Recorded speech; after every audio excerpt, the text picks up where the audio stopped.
yra parvažiavęs dar vienas naujas miškovežis, tai turim pasimti čia kitą savaitę. Tai vat, ko gero, tai bus naujas šių metų pirkinys ir pernai metais užsakyta, šiais metais parvažiuos, ko gero, kad šiais metais ties plėtrą ir pristabdysim neaiškios ekonominės situacijos. Gerai, šito video aš gal ir neįdėsiu, o gal įdėsiu, kaip tu puikiai numatai ateitį. Kokie matai artimiausią laikotarpį ekonominį metai?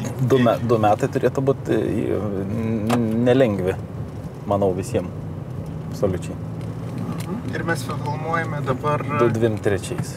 Tai va, čia atvažiuojam prieš 2 metus lygiai, metus lygiai kirsta mano mišką, kuriam buvau palikęs, kuriam yra dalis likę neiškirsta drebulyno ir dalis eglyno 60 metų, bet kadangi matėm iš tolo, kad džiūstančias eglės, tai va įdomumą dėliai atvažiuosim pasižiūrėti, ar smarkiai jos džiūsta.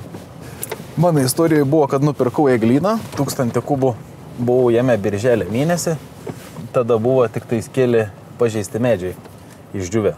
Ten 3 hektaruose gal koks 10-15 medžių. Rugpjūčio vidury atvažiavo kirsti tą mišką ir praktiškai visas buvo jau pažeistas. Praktiškai, absoliučiai beveik visas. Per vėlai atvažiavo? Tais metais prasidėjo tas žievėgraužis. Tais metais labai stipriai pakenkė medynam ir šiandien dieną jis dar toliau tebekenkė, jau 3 sezonas. Dar klausimas prieš išlipant. O kaip yra tie medžiai utilizuojami?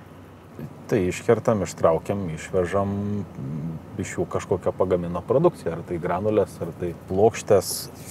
Iš tų pačių tie termiškai vis tiek apsidaroja. Tai ir viskas. Čia elementarus dalykas. Ar tos šiukšlės turėtų būti kažkaip kitaip apdorojamos? Šiukšlės?